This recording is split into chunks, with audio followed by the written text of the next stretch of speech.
It is what it is. It is what it is. Welcome back to another Hi. episode of Better with Abbie May. I'm here with Holly, who has flown down from Melbourne and joined us in the beautiful Gold Coast, which is so exciting because she loves the Gold Coast Love this place. as much as I do. Hopefully home one day, not just yet. Yeah. Hopefully one day. And where are you currently? I know you're in Melbourne. I actually don't know whereabouts in Melbourne you are. It's like the western suburbs. It's kind of like the dodgy suburbs. It's funny when I tell people, they're like, "Ooh," but yeah, it's like Delahey, Caroline Springs, those areas. So I'm about like half an hour from the city. And you grew up there? Yeah, I've been there my whole life since I was 1 in the house I'm in now. And you only told me yesterday, which I'm still struggling to believe, but you have never gone overseas? I haven't. I literally haven't travelled anywhere other than here. I did like a solo trip here in 2019, last minute. It was like my first time on a plane other than when I was 8. Yeah. I went to Canberra when I was 8 for like a wedding, and that was it. So, was it 2020? Yeah, I think I just jumped on a plane here right before Christmas. I was meant to leave Christmas Eve, and my flights literally got delayed till after midnight, and I ended up getting COVID when I got home. It was just shambles, absolute shambles. And then I went to Cairns not long after that for my footy trip. And then I was back here in the Goldie in November last year. So literally only here, and that's about it. And what is it about the Gold Coast that makes you, like, I know what it is because I had the exact same feeling, Yeah. but why do you want to move here? Tell me. I don't know. I think it's just, I don't know where it came from originally. Like we were saying yesterday, it's like a calling, and you don't know what it is, and it's like something's calling you, and there's just this like gut feeling. And I think it's a lifestyle as well. I think the Gold Coast lifestyle, I very much try to embody in Melbourne. I do my sunrise walks and I do all that, but it's like at a footy oval, and it's, not quite as glamorous as this. Don't get me wrong, Melbourne in summer is amazing. Like, it's great. But I think it's just everything. It's the fitness lifestyle, it's the early mornings, the community. Everyone's kind of got the same goals. And there is a lot of that in Melbourne, but I think especially in the running community and the Hyrox community that I'm trying to become, is like that's a lot more in the city in Melbourne. Yeah. Which I've kind of ventured out a little bit and put myself out there a bit and like made the drive because I'm just lazy. And like a half an hour drive is like, I was going to say, how long's the drive? Half an hour? Yeah. So on a Friday, I've started training with my Hyrox coach and her like crew, which is really cool because it's made me like meet like-minded people. But I think just the Gold Coast, like every second person is kind of into the same thing. Yeah. You know what I mean? Like everyone's on the same like wavelength. Yeah. Yeah. No, absolutely. It was the exact same for me. Like, just coming here, I had that. We were standing at Burleigh Hill yesterday, and I was telling you, like, it was something about that hill for me for years that I would stand there and go, I'm going to live here one day. I don't know what it is, but I'm going to live here. Literally. And it's that embodiment of, like, the sunrise walks, but I was doing them at the park in Parramatta, like, taking photos of the horizon over the city line. Mine's literally like a footy oval at the back of my street. And it's like, it's beautiful. A pretty sky's a pretty sky. And Hyrox, so you have just recently kind of gotten into the Hyrox scene, the Hyrox world. Yeah, definitely. I think it was this time last year. It was kind of when I started going to the gym in the morning. I go to Derrimut Gym in Melbourne, and which anyone who knows, the Derrimut Gym's like, look, home is home and comfortable is comfortable, but they're cool. It's cool. They are cool. I go to the biggest one in Melbourne, and it's kind of like anyone who goes there bags it out, but like we're never going to leave. So it's just what it is. But this time last year, I kind of started going to the gym in the morning, got a bit of a morning routine, and with that, I met like different people, started getting into different things, and I kind of just started to train in a Hyrox way, but never in a million years that I think I'd do one. Yeah. A bit of I don't know if you'd say like imposter syndrome, but I think it just like it was so elite to me that I was like, no way could I ever do one. Yeah. And I started training that kind of thing. And then, that was this time last year. And then it wasn't until I think Feb this year, the Brisbane one was in March, and it was 6 weeks out. And I was talking to everyone from my gym, and they're like, why are you not doing it? Like, we all thought you were doing it. Like, you constantly train like that style. And I was like, no way. I was like, what do you mean? Like, I could never. And then I was on the Stairmaster with a friend, and he was like, book your ticket right now. And I was like, no way. Like, I can't go to Brisbane. Like, I can't fly. Like, I don't leave my house. Like, what are you saying? And then it was literally, I got my Hyrox ticket, and then I was like, all right, I've just got to figure out got to figure out a flight. It's like, you just got to do it and not think about it. So I did just that 6 weeks out, but I faced that much like shit show in that 6 weeks. Like Yeah. I was under fueling. I wasn't fueling properly. I was getting injured because I wasn't eating properly. Yeah. I rolled my ankle twice.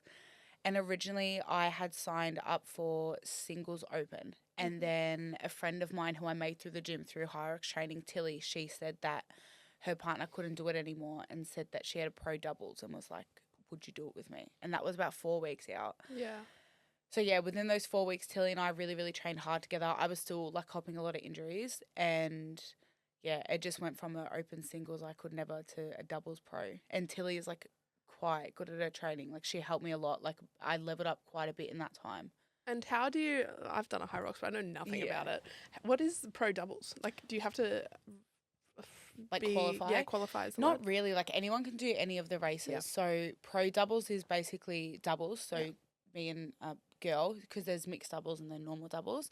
And pro just means that it's more weight. So the same amount of weight you do in mixed doubles. Gotcha. I mean, it's all kind of new to me as well. Like that was my first race, and I kind of just, no matter how much anyone explains it to you, you don't really get it until you do it. Like you'd know, like you have no idea, and then you get there and you're like, okay, like that's what they meant. Yeah. Like Tilly tried to explain it a lot, and I was like, I just don't understand. Like I'm freaking out. No, the Hyrox, it's definitely a fun world, and there's so many people that it's like, it's become a community. Yeah. Like you talk about these people in our conversations recently, just about them being big in the Hyrox world. And it's like, I'm obviously from the bodybuilding space. So it's like, we have almost our own bodybuilding celebrities in our bodybuilding, like athletes and pros. Yeah.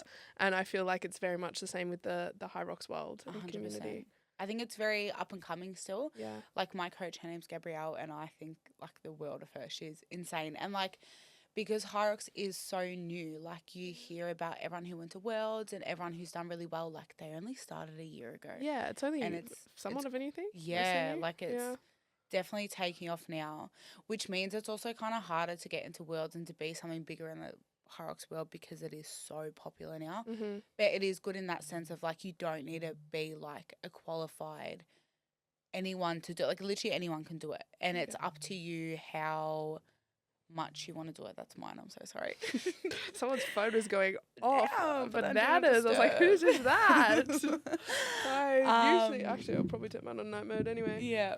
But yeah, I think like hearing some of your story over the past couple of days has just been really interesting to me because I don't even know who followed who first, but I we think followed. It was me. I think you were in prep and I was like, oh my God, this girl is so cool. Like, I'm going to follow her. Like about bodybuilding.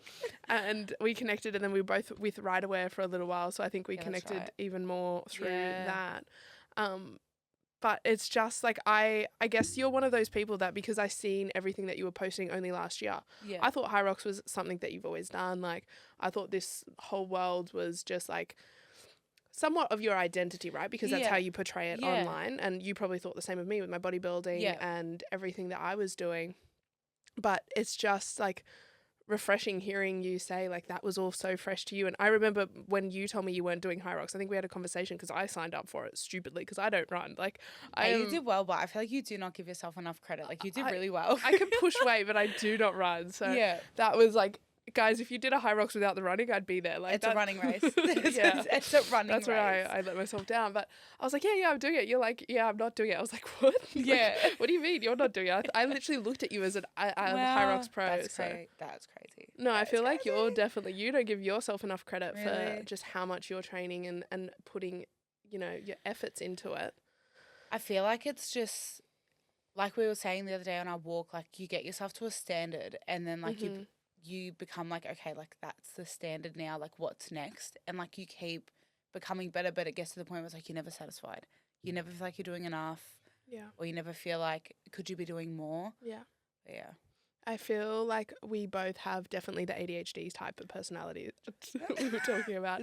And whether it's that or it's just like we're very aspirational people, but when you get to that next level, it's always like, it's that feeling of not really ever being like, oh, okay, I've made it. Like it's that chase and that like, what's the next thing? Yeah. And I think a really big part, like I am really just doubling down on this idea that like, holy shit, I'm actually living my dream life at the moment, is because I've realized like I'm not actually searching or craving a destination. Like I just love this feeling of You kind of just being present. Yeah. I just love this, like, knowing that every single day I'm getting a little better at something. Yeah. Whether it be 1% every day, and that's all that matters. 100%. Whether that be my prep, whether that be the business, obviously, that I'm building now. It's like there's just movement happening, and that's the shit that I love, dude. Yeah. And I feel like even just spending, I've only been here since Monday. 3 days. Yeah. 3 days, life-changing. Like I was saying to you the other day that, wait, I'm going to lose it. No, I'm not going to lose it. That I feel like I'm so much more present. Like, you know, like when I'm back home, it's constantly like I'm stressed and it's like, what's next? Or it's constantly chasing that, like, okay, what's next? I need this. Like, it's like an adrenaline chase but almost like a waiting feeling at the same time. Like I'm constantly waiting for something to happen. Yeah. Where like here, I feel like I've just been like, I'm so content with everything that's happening. Like I'm not in a rush. Yeah. Everything that's happening, I'm present in. Yeah. But also, again, like I can't be like saying all that because it could just be holiday mode. You know what I mean? Like I am on holiday. But I think I said, like, and in that conversation, I said the same thing to you because I come from Sydney and you come from Melbourne. So I know they're very similar where it's like this hustle culture, this rat race. Yep. Everyone has somewhere to be at 9 a.m. You 9 a.m. to 5 p.m. Like you don't work that kind of shift, but it's like that's the environment and that's the environment of the city. And it always had me feeling very rushed of a morning. Like I had to be somewhere. I was fighting, Sydney traffic. And if you didn't leave by a certain time, you got stuck in peak hour. Yeah. Like there was always something going on. And moving here, I was forever like in that first 3 months, like fighting this feeling of like, I feel stressed, but I don't know why I feel stressed because I have nowhere to be or like, I don't need to be anywhere at a certain time. I'm literally my own boss. I literally have online clients. Like I don't even need to be in a certain spot. Yeah. Why do I, like my cortisol levels were just always high of a morning. And it's taken me, used to. Yeah. It's taken me so long to just be like, I've got, like I wake up at 4 a.m, but I've got until like 9 a.m, which is almost 5 hours of the morning. You don't realize how long it is, yeah? Yeah. And I'm like, I've got this time that just for me, just to chill, just to hang out. Mm-hmm. And it is so refreshing. It's so nice. And I start every day feeling relaxed. And it took me a while. I think there was almost a guilt associated with it where I was like, why do I feel relaxed? Should I feel relaxed now? I know. And it's crazy that our brain does start to associate like feeling relaxed like with guilty. Mm-hmm. Like if you're not constantly on the go, you're not constantly stressed about something, it's like why not, like what's going on?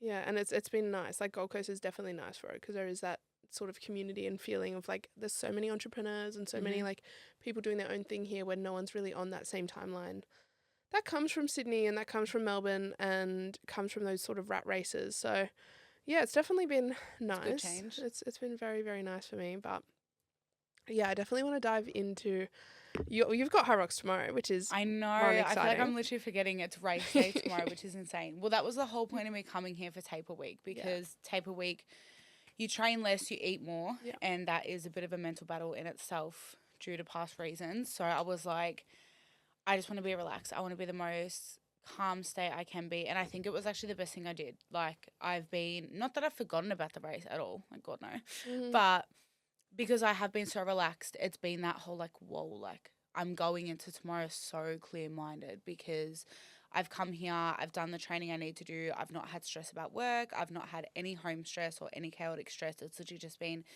get up, focus on relaxing, go for your walk, watch the sunrise. Like it's been literally perfect. Like even now, like if I was back home and my flight was in 2 hours, I'd be stressed.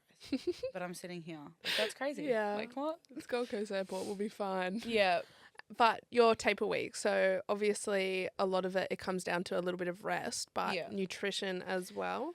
Yeah, so like taper week for anyone, whether it's like, because the Gold Coast Marathon's on this weekend as well, so like everyone's kind of in the same boat everywhere. Like anyone I've spoken to is in some sort of a taper week for something.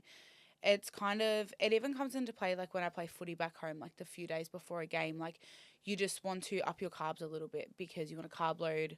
Carbs are obviously energy. We know this, and as much as a lot of us struggle to understand it, carbs are very good for us, especially in the endurance space. If you're running a lot and it's very high intensity, like you want to have as much energy as possible. You don't want to be getting halfway through your race and because you didn't eat enough, you're running out of gas. Yeah.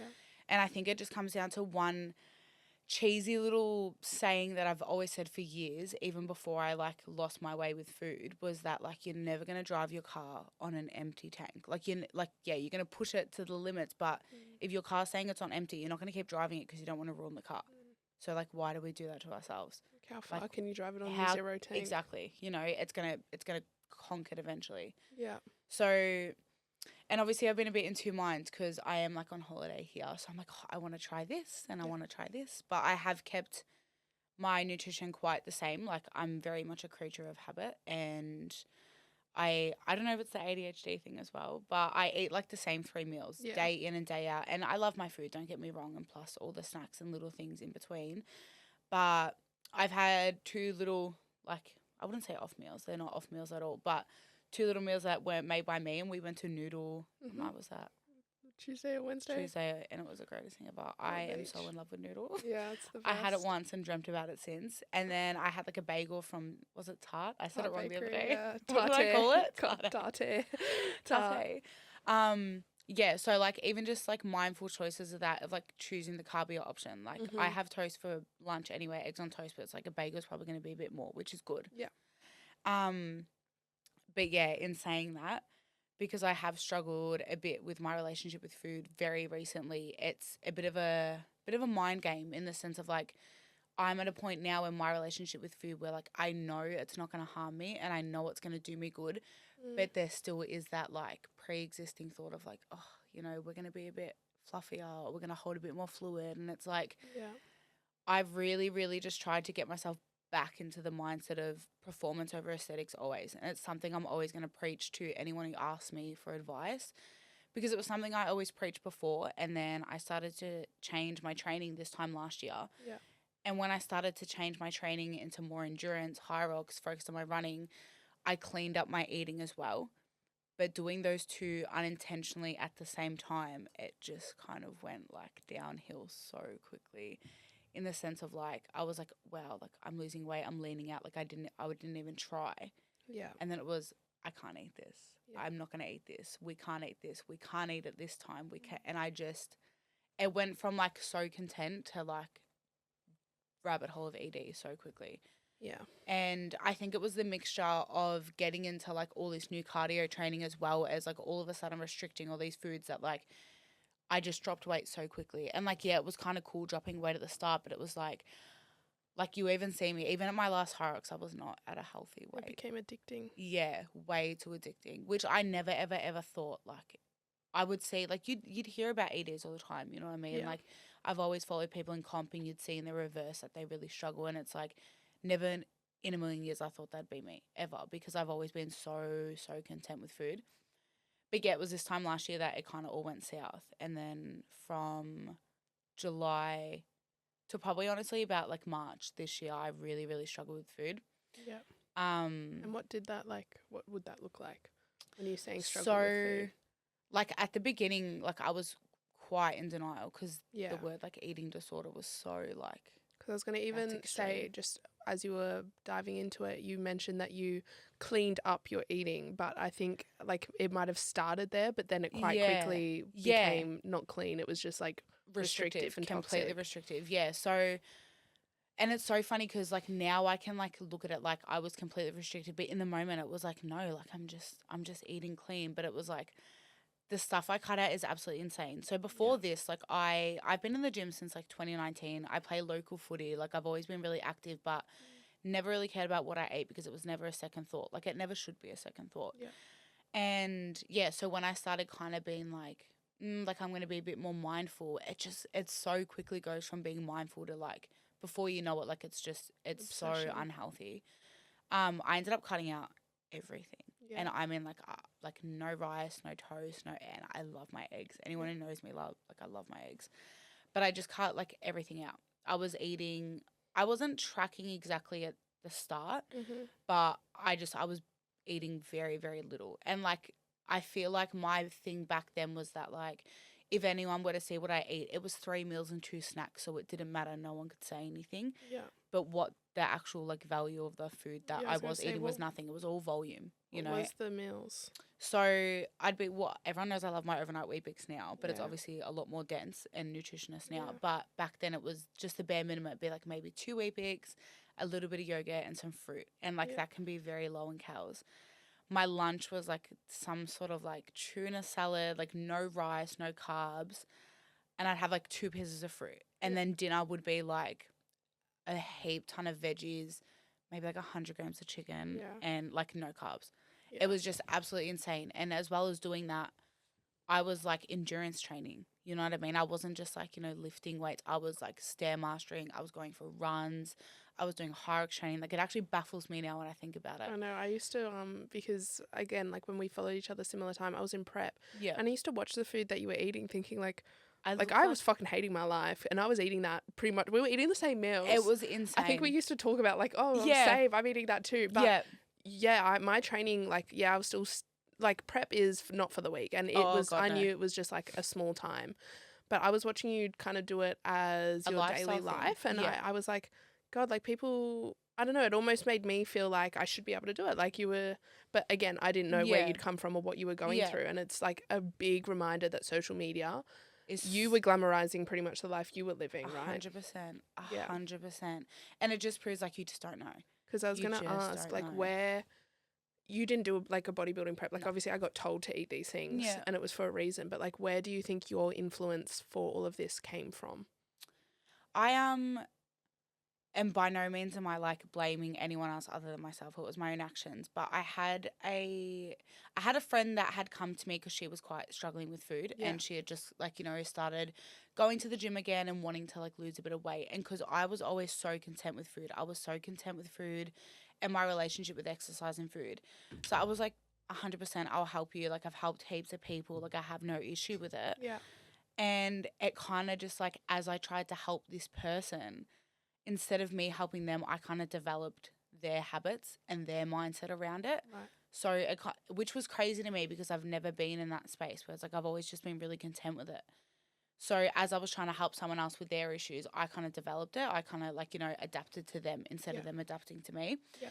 And then it just became my own thing. Yeah. And it's just crazy when like you're not eating properly and you're super underfueled. Like, I've got so much brain fog from last year. Like, honestly, if you ask me from September to December, even Jan, not a lot of memory of anything because when you're so malnourished, like, it affects everything. And I think people don't realize that. Like, it's not just the fact of, like, oh, you get skinny and you get lean. Like, it's that. It's everything's affected, like, everything around it. And just back on, like, the comp stuff, like you were saying, I think another really bad habit I picked up on in that time, addicted to the Stairmaster. I won't even go near the stairs now. Like, that is not my thing. But I would fixate on people in prep. Yeah. So that was my thing. I'd get on the stairs and I'd chuck my YouTube on. Mind you, like, this is probably super triggering, so, like, I feel bad, like, saying these things. Like, these are not things that anyone should be doing at all. Yeah. Even in prep, you know what I mean? Like, none of it. At the start of this episode. Yeah, I think so. Yeah. Is, like, I would not have eaten for, like, 16 hours. Yeah. I wouldn't eat before I train. I'd stop eating at a certain time of night. I'd have this whole fasting window. But the whole thing with, like, intermediate fasting is that you're fasting, but then you're eating lots in the time that you are meant to be eating. Where I was fasting for all these hours, but when I still wasn't eating close to enough. Restrictive, yeah. So, yeah, I'd get on the Stairmaster. I'd be feeling horrible, just finished a weight session where I was, like, pushing nothing. Yeah. And I used to be a very, very strong girl. Yeah. And I would put on, like, people's prep videos, but, like, at the end of their prep where, like, they're starving, they're so close to stage, they're lean as like, going to bed early because they ran out of calories for the days. And, like, I just glamorized it so much. Yeah. But I glamorized it in the way of, like, I wasn't doing prep. And I would never want to do a prep. Like, I've been doing running and Hyrox. Like, it was just two completely different worlds that I was mashing together. That yeah, you were trying to get the best of both, essentially.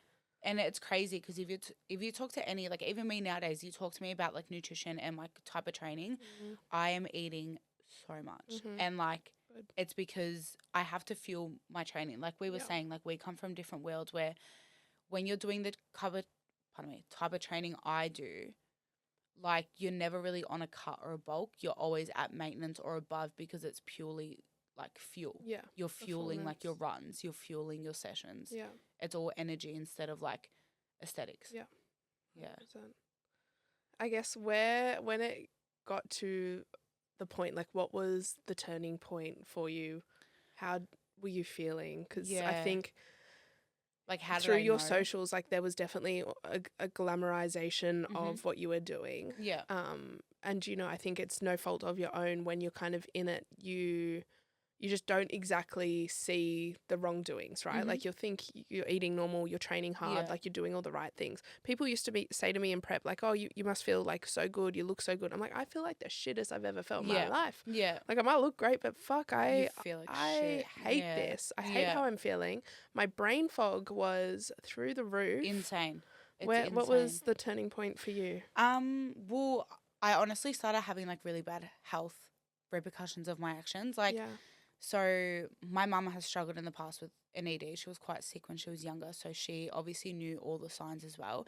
I was very, very in denial for a long time. I did, like, everyone kind of started to notice how like skinny I got. I wouldn't even call it lean because like I was holding some sort of muscle only because I had built up muscle from years of just normal weight training. Yeah. But I was just becoming skinny. And like I had so many people start to be like, whoa, like you've lost a lot of weight. And like in a toxic ED mindset, you kind of thrive off it. So it's kind of like it's such an insane world. Like you literally can't say anything to anyone with an ED because they can either take it and run with it. Yeah. It can fuel it. It can make, like, it's just Yeah. so hypersensitive. Like I got to the point where like I would avoid social outings because I didn't want to be around food that like I felt like I wasn't allowed. I was like missing out on like really important things because I like the anxiety of food was just way too much. And it's like, oh my God, I just remember this really, like, this is so stupid. I remember I was making like my food at night and such a stupid comment I made to my mum. Like I literally remember like, I think I had, this was like peak. I had mixed like yogurt in a bowl for the next morning. Yeah. And there was like yogurt on the spoon. Yeah. And I looked at it and I put it in the sink and I turned around to my mum and I was like, oh, like I'm so proud of myself. Like I could have licked that spoon and I didn't.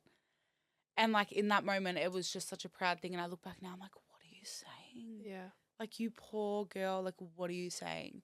Yeah. I got to the point where the thing is with an ED is like you're so restrictive, but all you think about is food. Like as you're eating your meal, because it's not satiating or filling you, you're thinking about your next meal. And like it kind of always just does refer back to like the end of prep. Like you're not full. You're not full at all at any point. And it's like, I just can't believe I was doing that to myself with no end goal of like stepping on stage. Like it was just because I was stuck in it. And like you do start to feel so stuck in it. And I remember like I couldn't hold conversations. I couldn't do anything because I was just so consumed by the thought of food 24/7. Like I wasn't functioning. I wasn't a good person. Like my mom started to pick up on the fact she's like, you're so like irritable, like you're so angry, like what's wrong? And I'm like, I was just so trapped and consumed by everything about food that like it started to literally drive me insane. I was like losing relationships and friendships. Like I just wasn't a good person. Like everything revolved around food. Like I had to be at home eating my own food because I would never touch anything that wasn't like my own. And you want to be alone when you're not in those times. Yeah, and like I couldn't eat around people. Like I just couldn't, like I couldn't function as a human. Like it was insane. And then yeah, like you said, like my social media glamorized it completely. And like I do kick myself a little bit about like I used to like I could not go about my day if I wasn't posting what I was eating. Like I had to post every meal because it was kind of like a justification of something. Like nowadays I don't post my, like every now and then I'll post my food because I know I'm posting good like nutrition food, like eat, you need to eat. But it's like I kick myself a little bit when I was peak because I was like, oh, I hate to think I was like promoting any kind of that. And like, but in that moment, like that girl didn't know. Like I had no idea because I didn't think I had an issue. I think one of the biggest, it wasn't a turning point in the moment, but a lot of the girls who have done prep or have like suffered with a really bad ED would know that like eventually if you are really underfueling your body and overtraining, you can lose your monthly cycle. And that unfortunately did happen to me. I don't have it back just yet, which does sound crazy because I personally feel so healed and like separated from my eating disorder now. But your period is one of the last things to come back. Like it can take years. Some people take 2 months, some people take years. Yeah, it's different. So I do feel quite free, except every now and then it's a bit of a reminder. Like shit, it's not back. But I did end up losing my cycle in, I think it was October last year. And for the first few months, I didn't care. I did not care. Yeah. I kind of took like a weird sense of pride in it. Like, it's just so crazy to talk about because it's like, what are you saying? Like, but when you're in it, it's just so different. And I remember my mum kept like asking me like, have you got your period yet? I'm like, no, like, who cares? Like, why are you asking? And then, yeah, so that was like one of the signs. I was like, okay, like, if you don't think you have an issue, like, your body is showing you that like you're not doing the right things by it. Yeah. You're not taking care of it. Yeah. And I didn't really tell any of my friends that I had lost my period for a little bit because I was like, once you talk about it out loud, that's when it's real. Yeah. Like, that's when it is real. Like, you've spoken about it out loud. You can't be in denial about it anymore. So, yeah, eventually everything just got too much. My whole brain was consumed 24/7 by food, lost my cycle. I was just not functioning. Like, I started to crash. How was your performance, like, in the gym and... Looking back now, it was awful. But in the moment, I was like, nah, like, I'm holding so much strength. Like, considering how lean I am, like, I'm doing so well. Like, and there was I could punch her and hug her. The 6-week sort of sprint to Hyrox. Yeah, well, that was, so everything I've kind of spoken about was at the back end of last year. Yeah. And then obviously, like, you go into summer. And I went into summer the leanest I'd ever been. Like, never in my life did I think I could be that lean. One, because you're not meant to be. And that was my thing as well. I was like, why am I going to want to recover when, like, I'm in a bikini 24/7? Like, I don't want to, And I remember I did come up to the Gold Coast in November, which is when I was really struggling. And I had so much anxiety about it. And I ended up coming here and just partying the whole time. So, like, it was a bit of a numb. But I did have a great trip, don't get me wrong. Yeah. So, How did you feel, like, in your body then? Where was your mind at? Like, was there... I feel like... a complex that came with it? Yeah, I think I did have, like... I wouldn't say, like, a God complex. Yeah. I think it was just a really messed up mindset of, like, I knew I was sick, but I didn't care because I was so little. Yeah. And it's like, you just didn't care. Like, you didn't care as long as you were little. But I think Christmas period helped really, like, heal me a bit in the sense of, like, I knew I had to, like, eat outside my comfort zone, eat my fear foods. But it also came with, because I was so, before being restrictive, I was a little bit of a binger. I wouldn't say, like, a hardcore binger, but I'd eat a block of chocolate in a sitting and not care, It was just how it was. And then when I became restrictive, I knew that I had it in me to eat as much as I wanted to. Like, I do naturally have a big appetite, and I was such a foodie. Like, I love food. I do again, which is great. But I would never want to put myself in a setting where, like, I was scared that I'd binge, so I just avoided completely. And I knew coming into Christmas, like, you can't. Like, it's, like, I love family. Christmas. Christmas is my favourite time. I'm a big family person. So December was when I really started to, like, allow myself to, okay, like, have a bit of the cookie, have a bit of the brownie, eat some of the pasta. Like, it's not going to kill you. Yeah. And I think over Christmas, I didn't completely let myself indulge or, like, actually be free with it, but I half did. Yeah. And then I seen that, hey, like, it didn't kill me. Like, hang on, like, it's actually okay. So from December, I did start to be like, maybe we can make this turnaround, like, there is a way, there's room. But still, I think I would Jan to March, still to Hyrox, I was still, like, not. In my head, I thought I was, like, doing better. Yeah. In my head, I was like, no, I'm doing better. Like, I'm eating more of this, but I was still so restrictive. There was still, I can't eat this, and this is bad. Like, I was still labeling things as good and bad. Yeah. And then, so coming into Hyrox, where I was like, nah, like, if I sign up for this race for Brisbane in March, it was, like, sink or swim. Mm-hmm. Like, if I sign up, you've got 6 weeks to get your shit together, because if you don't eat for this race, you're going to sink, So, and that is, like, my mentality with a lot of things, with training, with life, like, sink or swim, like, take the risk.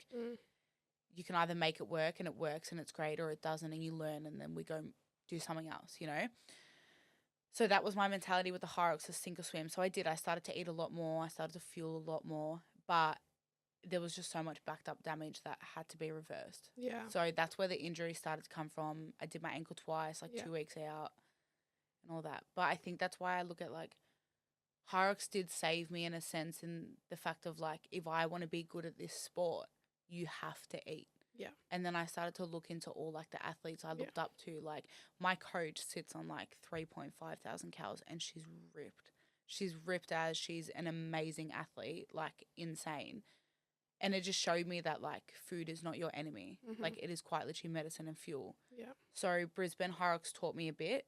It did, but I was still probably not doing the right things completely. And then after March, I think that's when I really locked in and was like, no, I can't do it anymore. Like I can't do this. Like I need to get better. Like I need to get better for me and not anyone else. And what are you kind of like from March? I've seen a huge like improvement in you. You're the healthiest that you've ever looked, in my opinion. You're glowing.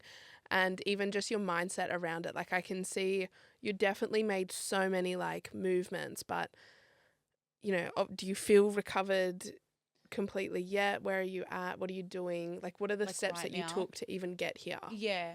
I think, like I said, when I started seeing the health repercussions, like I remember there was this one day where I had thought I was like really doing well in recovery and I was doing so well. And then another side effect of like abusing your body with no food and overtraining is like, it's such a weird thing, but you have the constant need to go toilet. Like you just need to pee all the time. Like no matter how much you pee, you constantly need to pee. Probably drinking a lot of water as well. Yeah, your tummy's always full. Like it's this weird like feeling. And I remember I was at work and I was working at a shop and I just felt so shit this day. But I was like so sure that I was doing fine because I thought I was eating more and I was doing better. And I was like, why do I still feel shit if I'm doing better? But they call it, there's a word for it where it's like you're like half in, half out of recovery. Like you're kind of recovering, but like you're still restrictive. You're probably not doing all the right things. And I was kind of in that spot where it was like still restricting, not really listening to my hunger cues. Like if I felt more hungry than I thought I should, like I wouldn't eat. Right. So it was like half. And then I remember that, just this one day I just broke. Like I absolutely lost my crap, left work early. I FaceTimed my best friend and I was just like in hysterics and I was like, I can't live like this forever. Like I can't have my brain constantly consumed by it. Like it's driving me literally insane. Like I can't do it. It's scary being in that. Like I felt like there was no end. I was like I was thinking about like 10 years time. I was like, like I can't be like at my dinner table with my family, like looking at my food. Like I can't eat this like in front of my kids. Like that's insane. And that's what comes into it as well. Like I feel like people don't realize like not having your period means you can't have kids. And I think that is the one thing that really terrified me and was like, get your shit together. Like my one wish on this earth is to be a mum. Yeah. Like I know I'm made to be a mum. Like I cannot wait to be a mum. And I think it was just a reality of like my best mate and I talking and she was like, you can't have kids right now if you wanted to. And like, that's scary. That should scare you enough. And I was like, it does. That petrifies me. Yeah. So that's when I was like, nah, that's it. All in. Like, let's do it. Let's do it properly. Really, really bumped up my food, added all my carbs back in, started focusing on fats because that's the main thing. Like fats is really like essential.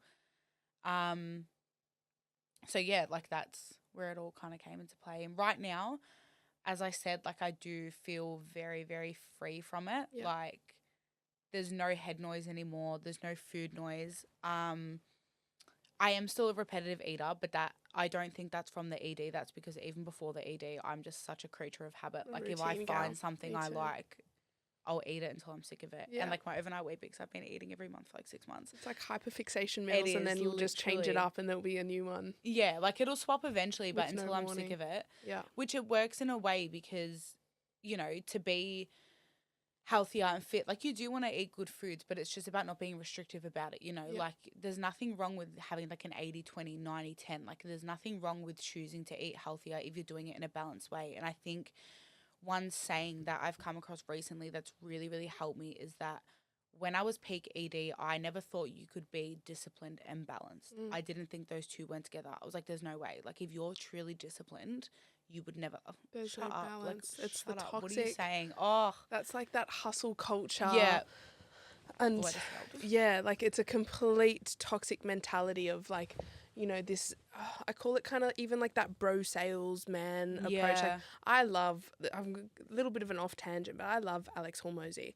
And his whole brain is always like that, like, fuck your feelings, just get it done. Yeah. That kind of thing. But only recently, even him on his most recent podcast with Chris Williamson has come around and like kind of, you can see his perspective has even changed on it because he's like, I have a wife and I have a life and I want to kind of enjoy moments in that life. 100%. And you need balance. Like, You there's need it. okay to have seasons. If you're competing and you're going to go hard for 6 months, that's Yeah. okay. But Surely everything is meant to be a season. Exactly. Everything has to have an end date. Yeah. Like everything. And that's what I think helped as well. Because I think I've finally come to the realization that has helped me so much that you're not disciplined if you don't have balance. Mhm. That's not disciplined.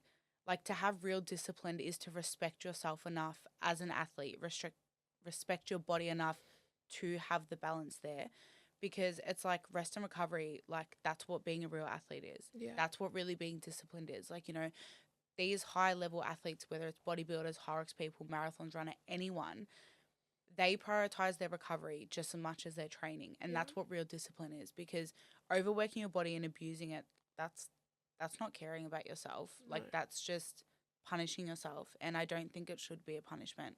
It's meant to be enjoyable. Yeah. It's meant to be fun. And It's I feel meant like to I'm be- finally in that point now again where it's like, this is fun and like I love it. Like, I'm excited to get up and have my pre-training snack, and I'm excited about all my meals. And, you know, like, if my girlfriends want to go out for like lunch or dinner, or like if there's plans, I'm like, yeah, like I can do that. Like, Yeah. sometimes, don't get me wrong, there's still a little bit of anxiety there. Like, I think one thing about an eating disorder is that sadly it never goes away 100%. You know, it's just, I think recovery is, you still get those thoughts. It's just about what you do with those thoughts now. You know, so I'll still get the thoughts of like, maybe we shouldn't eat that. But instead of not eating it, I eat it anyway. Yeah. Because that's the one thing I say as well, is that the only way to get through an eating disorder is quite literally to eat through it. Eat your fear foods, eat the things you're scared of, break all those rules that your mind's made up, you know. Eat when you're hungry, not at a certain time. Yeah. Eat the meal that was unexpected and Exposure unplanned. therapy and just kind of putting yourself back into those spaces and those places. Yeah. Yeah, I think, you know, obviously eating disorder, it's very similar to other sort of mental health issues as well, like anxiety and depression. Like, I had seasons of anxiety, I've had seasons of depression. I had the eating disorder, which came from my prep, and it was the same thing as you. Never has struggled with food, used to eat food like without even thinking about it. There was definitely times where I was like, oh, I might lose a little bit of weight, so I know I'll just cut back on the extra box of chocolates and stuff. Not a second thought. Yeah, so it was just like, you know, it wasn't too much, but once you get into this restrictive macro counting kind of world, it's like, yes, I've definitely passed my ED and I've kind of gone through a whole season where I'm fully recovered now. But I hear what you're saying when I do have those thoughts pop up, that sometimes I'm like, oh, cheeseburger, I can't eat that. But then I'm like, hang on, yes, I can. Like, relax. But it's the same thing as even my depression and my anxiety. Like, I've had moments where I walk into a conversation and I go, oh, I feel really anxious right now. It's about like being aware of those thoughts, but just knowing what you need to do to kind of, swallow them and like pass them through, because you kind of make that decision and that choice. Like, it's everything. I always go on about this, but like everything in life is a choice. Even the way that you show up, even the way that you feel. Like, you have a decision or a conversation in your head in that moment going, I feel really anxious right now. Am I going to let that rule this conversation or rule how I'm about to show up? Or do I like kind of fight against it? And, you know, even though it doesn't feel right, I know that there's a feeling that you don't want that to come to the surface. And you've got that sort of choice. And it's the same thing as the eating disorders. Like, you know, definitely, I think there's some cases where people need to go get some serious help and help them work through these conversations and these decisions, because it's not like I'm saying it like it's easy. It's not easy. And it took me like a good 6-9 months of like trying to do this every single day. But it is showing up every single day and going, okay, I'm going to have extra carbs in this meal. I was even saying to you yesterday, I've still not eaten a bowl of pasta since my comp. Or since before my prep. So that's been like over a year and a half of not eating a bowl of pasta. I don't know why. It's just a bit of a fear food. Fear foods are crazy. Like, all the sauces and the cheeses and the pastas and the carbs. And it's like, but I know if you ask me, I've also just not really had the opportunity. But if you say, let's go get pasta, like I'll do it. But I know I'll just be having these conversations in my head going, this is kind of scary, but look, I'm not going to die. I'm not going to put on weight and I'm going to be okay. Exactly. 100%. It's it's all about choices, and you know, I can see yourself. You've definitely made a huge recovery, but it's like this next year for you is going to still just be just as challenging as you continue because it's like, you know, you've got a huge potential, I think, in this Hyrox and this world of running and everything else. You train like an absolute madhouse. And I'm so excited for you tomorrow, but it's like you now need to be fueling for performance because the more that you are able to fuel that, I think your actual performance on the like floor is just going to definitely see that. And I think that's one thing I definitely want to focus as well is because like I was saying, like I'm pretty open on my socials. Like I post like not my whole life. I feel like that's what people don't realize. Like I post what I want and I post all my training. Selective. It doesn't actually mean it's my whole life. Like I do have a life outside of gym and stuff. Like my job doesn't relate to gym. So like I've got a whole different life. But in the sense of I do post a lot of my training and what I'm doing and what my plans are. And like I love it. Like don't I almost did that before. No, you're just choking on camera.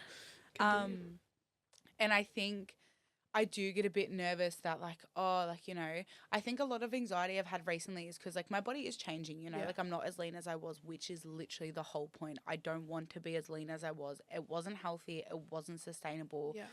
I want to be healthy and I want to be performing. And like my performance since eating more has skyrocketed. Like I can't even explain it. Like I would never ever thought I'd be running the Ks I am now, running as far as I am now. Like, and it's purely because I'm eating more. Like I'm eating lots and lots and lots. Like if you were to tell myself even in January how much we're eating, how much carbs we're eating, how much we don't have food noise, how much we eat when we're hungry, we don't really let ourselves ever get hungry. Yeah.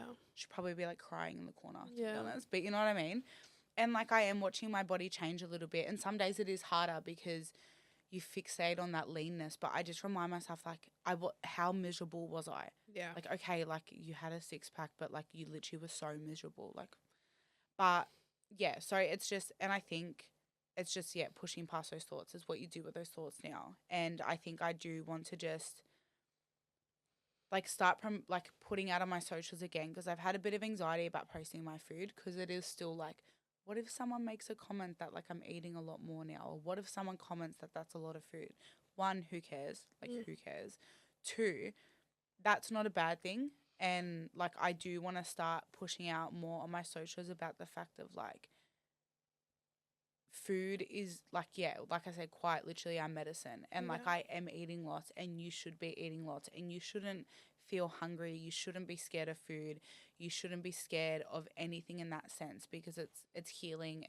But food isn't just fuel, you know what I mean? And my best friend says this to me as well, is like food doesn't always need to be looked at as fuel. You know, food is comfort, food is memories, you know. Sharing a meal with someone, it's an experience. Like sharing 100%. A meal with someone where like you're both enjoying it so much. Like the endorphins that's let off is insane, you know? Like I'm a big chick for Yochi. Love my Yochi. And sharing a Yochi with someone is probably like the most special thing ever. Like, I mean, in Melbourne, like you're rugged up, you're in hoodies and trackies and it's cold and you're eating all like your Nutella and your brownies and it's special. Yeah. And it's like what you're not going to do that with someone because you're scared. Yeah. Like I can't imagine ever missing out on things again because I'm scared. Yeah. You know, like I feel like it is important. Yeah. Like don't just look at it as fuel all the time, you know, like going to your family events and having a slice of like your niece and nephew's birthday cake, which is what I did recently, which was a big thing for me, which sounds silly, but it was my niece and nephew's 5th birthday and never in a million years would I have a slice of cake because of like a birthday. And it's like, I would hate for them to turn around at 5 years old and be like, Auntie Holla, like, why aren't you having cake? Well, I'm going to turn around to them and say, because it's bad for you. Yeah. No, like that's horrible. Yeah. It's like eat the cake with your family, share the pasta with your friends, have the pizza with your friends, like share these things with your friends because memories over calories always, and the gym is always going to be there. The gym's not going anywhere. The running track's not going anywhere. Training isn't going anywhere.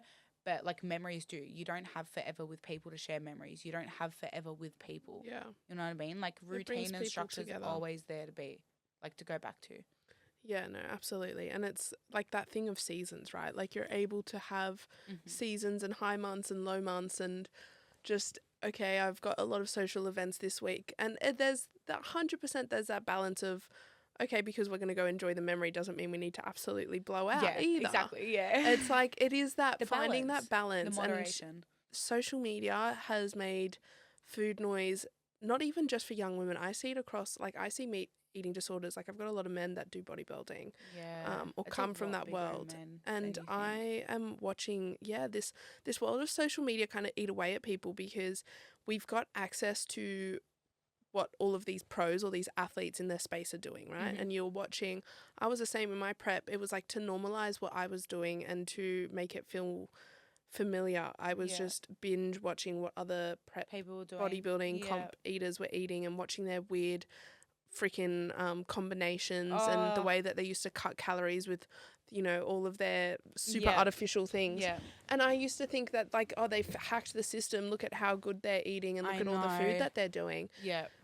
But you need to be, you need to find that balance. You need to sort through the noise. You need to, like, there's so many things. It is hard. And, like, especially if you can get, like, you can accidentally put your identity to it. 100%. I think you did the same. I did the same, where I identified myself as, all of a sudden, that girl with abs, even though it was just for a prep. But it was like, it was my whole personality. Once abs had abs, for me, I was like, this is elite. This is what is going on? This is it. Like, abs has abs, and I thought I was going to be that person forever, and then I just wasn't, and it was a shock to the identity. I was like, who am I as a human? But it takes a while. Like, how long did I prep? Like 15 months ago. I am very, very, very confident in my body right now. And I'm in the very first time in a cut since my prep, but only like 3 months ago, I was probably the heaviest I was ever been. And, you know, I'm not even going to say the weight, but I'm a very heavy girl. Like, I've got a lot of density. I'm tall, but I'm a very heavy girl. And that number was a lot larger than it was when I was on stage. But I was so comfortable, and I was so happy. And I was like, because I feel good. And food tastes good, and I was almost getting enjoyment out of watching. I had a girlfriend at the time that was in prep, and she was being restrictive, and I was like, I get to eat this almond croissant, and I get to enjoy it, and I don't feel like shit, and that's my happiness. Exactly, and that's your happiness, and that's how it should be. So I think, like, battling with food is hard, and it's tricky, and if you're listening and you relate, like, seek the help, talk to people. That's my one thing. Because I think, like I said, once you talk about it out loud, it becomes reality. You can't deny it in your head anymore. It's very easy to keep something inside your head and deny it. But once you speak about it out loud, it's like, okay, like, this is real. I think, like, that whole piece of, you know, if people kind of say comments, like your mum, your dad, like my close ones, they were like making comments, and I was like, no. And then as soon as I was like, hey, by the way, guys, when I sit in front of food and I actually have this physical reaction and this, like, mental thought, is that normal? And they would look at me like I was crazy, and I was like, oh, okay, I've got something to sort through here. So talk to people, reach out about it, and it's just exposure therapy. Do it in your own time. Take little steps. And I think, like, it sounds silly, but don't rush into it either. Like, go, like, obviously don't half-ass it, and don't, like, sell yourself short, but don't feel too pressured to, like, you know, just fuck it mindset. And I feel like that applies in anything with, like, the whole fuck it mindset. Like, you know, just be patient with yourself as well. Like, it's a journey, you know, it's going to take time, and every day is different. You could go 1,000 steps forward and a few steps back, but you're still going to go forward again. Yeah, definitely. Heavy stuff. It is heavy. I think it's an important topic as women, because I remember even as, like, you know, a 21-year-old, 22-year-old, and I'm a bit older than you, but when I was that age and I used to listen to girls that had eating disorders, and I would just think, oh, how do you get yourself in that spot? Like, I was so naive about it. And I would, like, call myself a very normal girl, and I ended up with one, and you can see how easily to anyone you fall into it. So it's like, just be aware, because fueling, and I guess the way that you see yourself is obviously a big piece to it. It's how you wake up and how you talk to yourself. 100%. And then that falls into so much, because I was, like, tormenting myself. I was, but then not just about obviously how I looked, and then coming out of it and reversing, and, you know, how I looked when I reversed out of it, But you would then, because you're talking to yourself not very kindly, you do that in other areas of your life as well. Yeah, 100%. Like I was watching myself try and build relationships or friendships, and I would just beat myself down, or I would try and show up, and I was like kind of in this space where I wanted to leave the job or the position that I was in. And because I was just beating myself down so much mentally, I didn't feel very confident, and I felt like I lacked self-worth. I lacked my self-esteem. I was like, if I don't have abs, I can't do anything. Yeah. And it's so not the case. It's just, I think it is really, really important to be kind to ourselves, because, like, at the end of the day, it's just us. We are literally the only people that can back ourselves. Like, you can rely on other people, sure, but, like, at the end of the day, it is you and you only. You go to bed with you wake up with you. And if you're the only person that is truly with yourself until the end, and you're not even being nice to you, like, I think it's a big thing of, like, how can you expect other people to respect and value you if you're not even doing that yourself? If you're portraying an image of, like, wow, like, she doesn't even, like, think she's great, like, and it's not cocky to be confident or content in yourself. I think it's actually quite important. And as I've matured and grown up a bit, I think I've realized, like, having confidence isn't a cockiness thing. Like, you're meant to like yourself. You're meant to like your life. You're meant to like the way you look and feel, and you're meant to bring value to your own life. It's not a bad thing to be a little bit selfish. And I think that's one thing I preach as well, is that there is nothing wrong with being selfish as long as it's not at the expense of other people. Put yourself first. Of course, you're meant to put yourself first. You're the only one who can build your own life. Like, watching and listening to you, like, how you've built your life here is insane. Like, I'm full giddy every time. Like, we were walking on the beach, and she was, like, taking, like, a call, or she was just talking to me about her work, and I was just looking at her in awe, like, wow. Like, it's doable and it's achievable, and it's just about wanting to do it. Yeah. Like, I can sit here and complain about, like, I love Melbourne. Please don't get me wrong. Like, all my Melbourne people don't think I'm bagging us out. I love my home.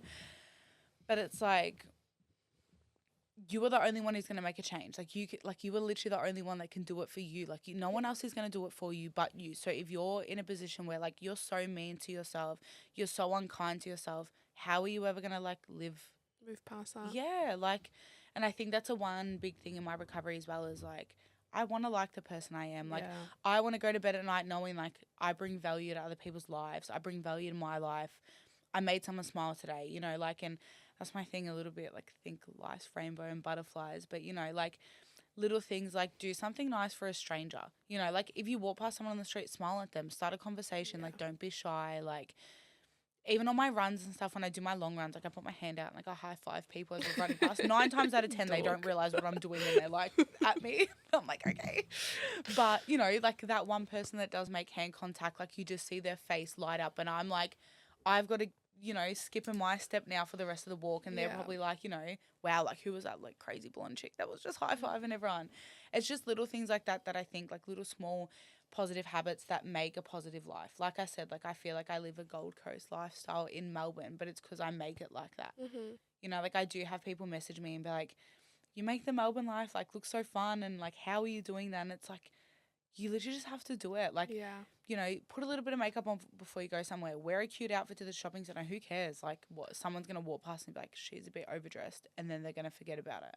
Like, I think one thing that I have always found about myself is, like, I am quite a flirtatious person when I talk, but that is not just to men, that is to women. And the reason that I do it is because what I have noticed is, like, it's kind of like me externalizing, and this is how I came out of a lot of, like, I came from 10 years of absolutely beating myself down internally. Like, I get upset thinking about how much I used to just, like, as a 16-year-old, walk around, and it's like I would have a conversation with someone, and all I could think in my head was, like, they're either looking at my gummy smile or they're looking at, like, little things, like horrible tiny little things, but it's like I've still got adult acne, but I had acne when I was young, and it was like I couldn't get through that whole conversation without like me telling myself, like, they're looking at, X, Y, and Z, and like just beating myself down. And one thing that I don't know where I picked it up, but I noticed was, like, a kind of a turning point to that was when I made other people feel good, and I stopped worrying about how they saw me, but just made them feel really good. it just gave me like this double-edged confidence because they 100%. felt good, they felt nice, and I felt good for making them. Yeah, like you were the one that made them feel like that, and how good of a feeling is that? So I was struggling to talk nice to myself. So it was like I just like find the beauty in everyone. And man or woman, it's like I kind of flirt with them in conversations and make them all giddy and shy. have that little conversation. It's a bit like, call it charismatic. I think it helps me with my sales. It helps me with my client relationships. It helps me like just build these connections, but it's like have people feeling good about themselves makes me feel really good because I'm like they're walking away feeling confident right now and that's all I care about. Exactly, 100%. And I think that's one thing, like, I set myself little goals for the day at the start of the day, and it's like if I know I'm going to a shopping center or going somewhere where I'm going to see strangers, compliment a stranger. You know how much of like an adrenaline rush it is to give a stranger a compliment, and like you might get the person that doesn't know how to take it and gets a bit awkward, but who cares? If I'm standing next to someone in the shops, like doesn't matter what age, male, female, anything, like say I don't know, I can't remember when it was like an older lady. She had like a really funky top on, and I was like, I like your top. She's like, oh, thank you. And then I got it from here, and I actually only got it today. And it's just, you just see them light up, and it's like, they're going to go home and be like, oh my God, like I met the nicest girl at the shops today. She complimented my top. Every time she puts on that top now, she's going to think about someone who gave her a compliment. It's such small little acts that like, I feel like as this I don't want to say this generation, I don't know. Like I feel like just as humans, we've forgotten like life is actually meant to be fun and enjoyable. 100%. We're not meant to be miserable. Yeah. Like we're actually on this earth to have some fun. It's not meant to be miserable. And I think it's important to also recognize that everyone else's version of fun can be different than yours. Like my version of fun used to be like going to the clubs every weekend. Like if I wasn't at the clubs, I was having a panic attack back like a few years back. But you know what I mean? Like that was my version of fun then. Yeah. And now I literally could not think of anything worse. You can't get me out of the house past 7 p.m. And like I actually just filmed an episode all about this because same thing. I was big into the clubs and the partying and the drugs and the alcohol and everything else. And yes, I thought that was fun. And yes, I glamorized the life back then on my social media. I thought I was living the life. Like, look at me. I had hundreds of friends and blah, blah, blah, blah. But I think at the same time, I didn't feel the way that I feel now. Oh, God, no. Like, nothing compares. I was having fun, but I felt lost and I felt confused 100%. And I was anxious and depressed. Not content, didn't know what was happening. And I was chasing fake fun, like little hits of these, 10-minute dopamine, like, whatever it was, whether it's a high or the rave drop at the festival of my favorite song, because that was going to be the thing that made my month. I think then what I was lacking was just like, what my identity was and who I wanted to be and the clear, like what my dream was, my dream life. And only recently, again, even like the past 3 years, like I've had a really good career and I was not partying and I did the bodybuilding prep and I still felt this like constant like chase and need and anxiety. I was like, it's like a waiting feeling almost, like you're waiting for something. Chasing. What was it? And it's because I kept putting this like dream life on, like this pressure of like, this is what the dream life was a destination. But then I kept hitting the destinations and the pole always moved. And I was like, what the hell? Like, why don't I feel satisfied? And I think it's only been this year that I start to feel like I'm so satisfied. I don't really care what next year has for me anymore because I realize like the dream is actually in the growth and the dream is in the progression and the dream is in the doing. It's like I am living so confidently. I can say that I am living the dream right now because I'm doing it. Like these are going to be the days that I talk about. And 100%. It's so exciting. And I think, like you were just saying, I think people forget that the whole point of it is the middle part.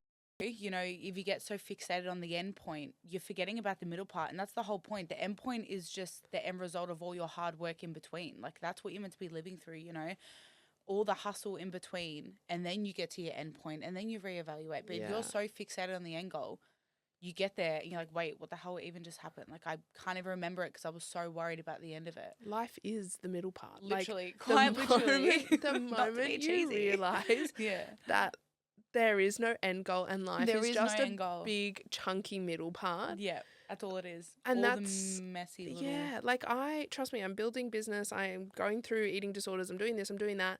I cry. I'm single. I'm trying to meet men. Yeah. I get my heart broken. I break hearts. Like, Yeah. I'm going through it all. Like, Yeah. Best of both worlds, both ends. Yeah. Like, it sucks sometimes. And I have shit fucking days. Yeah. And I sit there and I cry. But then I'm like, hold up, that's pretty cool that I got to experience that. That's pretty cool. Yeah. No, thank you. I think that's huge. I'm living a movie. Like, I love to romanticize when I'm sad. Yeah. If I'm sad, I'm whipping out my journal. I'm putting some sad music on. I'm embodying the fact of like, oh my God, like I'm a girl in her 20s who's like sad writing in her journal. How cool is that? Because I think there was a big part of me that was, I really lacked my emotional awareness. And like, you know, I feel like 2 or 3 years in my role at this company, I was relied on by 30 plus women and held a lot of emotional space for them. And I used to have comments like, they used to say like, Abbie doesn't like hugs, Abbie doesn't cry, Abbie doesn't show emotion, because that's how I was showing up. And I began to identify myself as that person. And no wonder I felt cold and hard and confused, because fuck, I cry. Like, I love a good cry. I love a hug. I'm such a touchy person, man, woman, friend. Like, come here. Let me just feel you, because how cool is that? How cool is it that I get to go on dates? How cool is it that I get to build a business? How cool is it that I get to have a client give me feedback that wasn't very good, but I get to grow from that? How cool is it that, you know, we're just young and figuring it out? It's just a really, really cool space when you realize that this is the moment, this is the dream, this is what it's all about. Like, I know this whole podcast is called Better with Abbie May, and I've got this whole concept of do better, be better. And someone once said to me, like, don't you feel like that approach is a little bit harsh? Like, won't people get offended by that? And I think that's really just a projection of how you take it, because to me, do better, be better is just not necessarily like you're not doing enough, but it's just you've got opportunity to do more every day, be more every day. And it's that matter of a choice. Like, you get to choose, today I'm going to do a little bit more and I'm going to learn more and I'm going to, you know, push harder in the gym, because I think the beauty is in the growth. And 100%. That's where the word better is for me. It's like, better is growth, better is development, better is the doing. Because I'm not saying you have to be a version, but you get to choose to show up and like learn and do more. I think even with that, like, I love everything about that. And I think a perspective on that as well is it's just about showing up every day, but every day you're showing up may look different. You know, you're 100% today may not be what your 100% tomorrow is, but it's still whatever that 100%. How do I explain it? Okay. So my 100% today, if I'm feeling on top of everything, I'm inspired, I'm motivated, I'm all in, locked in. I do everything perfectly, to-do list is checked off. That was my 100% today. Tomorrow I may wake up a bit more tired, a bit sluggish, a bit nervous, but I'm still going to give all I can that day. And whatever my 100% that day was, that's all that matters. That's good enough. You know what I mean? Like, every day your 100% is going to be different, but knowing that you still gave it everything you could is what matters. Yeah. And like, I think, sorry to cut you off, but as women, like, don't forget our cycles, and, you know, yours will, it'll come through. But our cycles, learning about it and understanding like luteal phase versus follicular versus menstrual. I probably butchered some of that, but like I notice, especially I'm like a creative, I'm in a creative space. A lot of my role comes down to creative work. There's weeks where I'm like, holy crap, what is wrong with me? And as a business owner, you start to then question, like, should I even own a business right now, because I can't even think of a creative idea? And then I look at my Flow app and I'm like, oh, that makes sense. Oh, and it's such a weird science. Like, I don't get the science and the hormonal imbalance about it all. But understand it. And like, I'm trying to understand it more. And I know there's actual women business owners that plan their whole monthly calendar. I've seen that. Around their cycle. And your training, it's the same thing. Plan it around your calendar, because it has an impact and effect, and you just need to be kind on yourself and go, like, I'm doing the things, like you said, just to show up today and learn from yesterday and go, okay, how can I, you know, improve tomorrow? But, you know, there's also just the pursuit of better does not mean you're not satisfied with the now. And I think that's a big part for me. That's huge. I like that. It's not like I'm saying, you know, better, you have to be more, or, you know, something different than what you are today. Yeah. It's like you're very but you satisfied. do constantly want to be like growing. Like Yeah. who wants to stay complacent? Like I think if you're staying complacent, like you're staying comfortable, it's because you're too scared to grow. Like Yeah. I think as humans, or especially in the space that we're in when it comes to the fitness and just overall well-being and all that, like you should want to get better. Like, okay, maybe not every single day, that's not possible, but I feel like there should always be a goal in mind. Like Yeah. we're humans and we're growing, we're constantly growing, whether you're 45 or 15 or 25, whatever age you are. Like you should constantly want to learn more. Like my thing is like someone always knows something you don't, you know. 100%. There's always more to learn. If you think you're a know-it-all at something, I can guarantee you there's one little thing that you don't know that someone else might know. And I think it's really important to stay open-minded to conversations like that as well, that like that's what humans are for. That's what networking's for. That's what conversations are for. Like I think I've learned 100 different things off you in 2 days just by conversating and being open to learning things. Like you should be open to growing. It's the whole point of it. Yeah. I feel like every time I have not wanted to grow and not wanted to show up and do more, those are moments in my life where I have lacked like clarity on who my future potential is, what my potential is. Like, but I look at it those moments and I like have low self-worth and really bad negative self-talk, and it's like I don't want to do better because I don't think I'm capable, but that is just the spiral that I like was in, right? And so I feel like if anyone doesn't relate to this message of, you know, there is a better, like a better version of you out there, all you need to do is kind of show up and just doesn't have to be anything crazy. Just keep showing up, meet new people, have conversations, you know, do the best that you can do that day. You will find that potential, I promise you. But people that don't really agree with that message, I feel like, you know, I want to hug them and tell them just like go away with a journal and write about your future and what do you want it to look like, because, you know, there's so much opportunity out there and so many like ways that you can grow as a person. Going back to what you're saying, I love being the dumbest person in the room. Like it is. Yeah, you never so want to be inspiring. the smartest person in the room. No, be the dumbest person in the room. Learn. I will so often have conversations where even if I know what the topic is that someone's talking about, I go, oh no, I don't know anything about that, because it's like, tell me. Like I get really interested. It's not from an ego cocky point of view. It's like, especially if I know that that person knows more than me, I don't want to challenge them. I'll sound silly. So it's like, please share with me what you know. It's just, you know, you can learn so much from people. You can learn so much from yourself by just kind of channeling in, documenting the process, you know, documenting the crying, documenting the happy. I posted a freaking reel the other day of me crying, and I know, I'm saying that. the amount of like my baby. I had comments on it by people that I knew and friends that were like, what comes first, you crying or you filming yourself? Like, there's always those people. Like 100%. But to me, like I was cut at first and I was like, hang on, that is just a projection of that person, because I think I replied something and I was quite proud of the comment. I was like, it's so normal, like if you're happy, if you're in a moment and you're really happy, to whip out your camera and film that moment. Why is there this negative stigma of me being really sad and upset in a moment to whip out a camera and film it? You know how nice it's going to be to look back and know how low you felt in that moment. It's like, wow, like we overcome that. We got past that. Look at 100% that. agree with you. Look at that emotion. How lucky am I to have experienced that emotion and to have grown from that? Yeah. And that for me has just been huge movement away from my anxiety, away from the depression, like away from all that negative self-talk, because I'm like, look, I got to experience that, but I also got to move on, and that's pretty cool too. Yeah, 100%. Couldn't agree more. I think perspective is a big thing as well. Yeah. Like, I love how you keep saying, like, how lucky am I? Because that's something I love saying. Like, I like to think of a lot of things like it's a privilege. It's a privilege we get to feel this emotion, you know, like there are people who are in a lot worse situation than us. Like, what a privilege we get to be stressed about work. Yeah.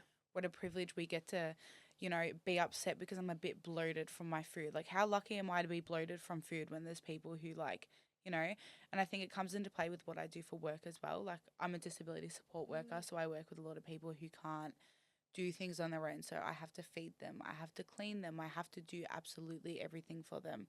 And it's a constant reminder of how lucky we are to have the fully functioning brains and bodies that we do. And like, I think I take a lot of thing of like, I think it's quite selfish of some people to not take advantage of the fact that we have what a lot of people don't, and you don't realize it until you're around it. So yeah, I think I love that. It's like, how lucky are we? It's Because that we're so lucky. It's like, if I put all of my problems in a big shit pile in front of you and you put all of your problems in a big shit pile in front of me, which pile of problems would I choose? Like, knowing that if I gave you mine, I lost everything good that came into my life. 100%. And it's like, I love the good parts of my life and I'll take my problems. Just like a quote that I saw the other day is like, what a privilege it is to be tied in a pursuit of my own choosing. Yeah. And that for me was like, hell fucking yeah. Oh, hell yeah. Like, I'm out here doing what I want to do, building what I want to build. Yeah. I'm tired, I'm stressed, and I know. Like, freaking out some days, but how cool am I? How cool is it? How cool is my life that, like, I woke up one day and said, I'm going to start a business, and I just did it. And it was kind of cool watching, like, when we were doing Sunrise Walk, like, watching you talk about it, like, you were saying, like, how you've got a really busy day ahead of you and you've got so much on, but, like, you had a smile on your face when you were saying it, and you were like, it's going to be such a stressful day with a smile. And I'm like, fuck yeah, it's going to be a stressful day. How cool is that? You know, everything is working. That is why you're stressed and busy, because it's working. Stuff is happening. And it's really exciting. No, it's very exciting. Well, I am very excited for you. Big day tomorrow. I know, it's crazy. I think I needed a bit of a yap. It puts it into perspective a bit. Yeah. Well, you've got a race. 2 races tomorrow? Or? No, just one. Yeah. And then you're doing partners. When are you doing partners? No, that's not till Melbourne. So I'm only doing one race this one, but in Melbourne I'll do 1 or 2 races in the same weekend. This one, it's only my second race, so we'll stick to my first solo, second race. So, and like, I think you're going to do amazing, but obviously remember that it is your first. And just to quickly tangent into it, there's this big stigma that I'm watching. Again, I come from the bodybuilding world and I watch the FMG shows every year. And there's like this expectation that new bodybuilders have because they glamorize the life. They watch all the preps of the girls and the athletes or the pros in our space. They're pros, right? They've got the big tiaras and you're like, holy shit, like, look, they've done it. It's like an expectation of these girls who are getting up doing their first show. They come off crying if they don't win. Yeah. But you're against 30 girls on the day who have all done the exact same thing. You're comparing, yes, you've watched these other pros and these athletes do well, but you're sometimes neglecting the fact that was their 4th show that they went pro or their 5th show that they went pro, and they've been in this for years and years and years. You can't compare yourself to anyone. Your day 1 compared to someone's day 600 and something. Like, I was literally, you literally just took the words out of my mouth, and that's exactly like you going into, even though Hyrox is a new sport and people are like, oh, but it's a new sport and I should be up there. Like, some of these people have had this athleticism background training for like their life. So it's just like, go out there, have fun, give it your fucking all. Yeah, and that's all that matters, my 100% on that day. Yeah, 100%. And then know that the next time you get out there again, you're going to beat that. Yeah, and you're going to beat it again. Beat the past me, not anyone else. And I think that's the good thing about Hyrox, is that it is quite a solo sport where for most people it is just about a personal best. And it's like, if I can just beat the past me, which I already have, I've done the prep properly, I'm fueling properly, I'm not underfed this time. Yeah. I've already beaten Brisbane me. 100%. So, like, who gives a fuck about a time? Yeah. Let's hopefully not care about a time. But yeah. No, it's okay to put a little bit of pressure on yourself, and it's like that competitive kick in the sport. But, a little bit, yeah.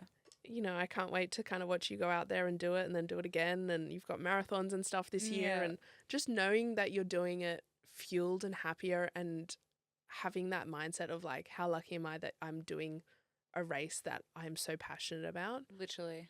So cool.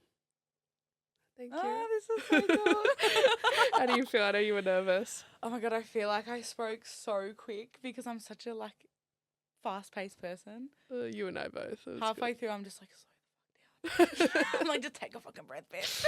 No, you've done well. Well, I have to take you to the airport pretty much now. I'm gonna go plane. It's been Sydney's amazing. having cyclones, not cyclones, but Sydney's having something. It's been amazing having you here, my dear. Thank you so much. What a privilege. What a privilege. And I cannot wait until you're back in the Gold Coast. I don't think it'll be too long. Okay, bye. Yeah. Bye.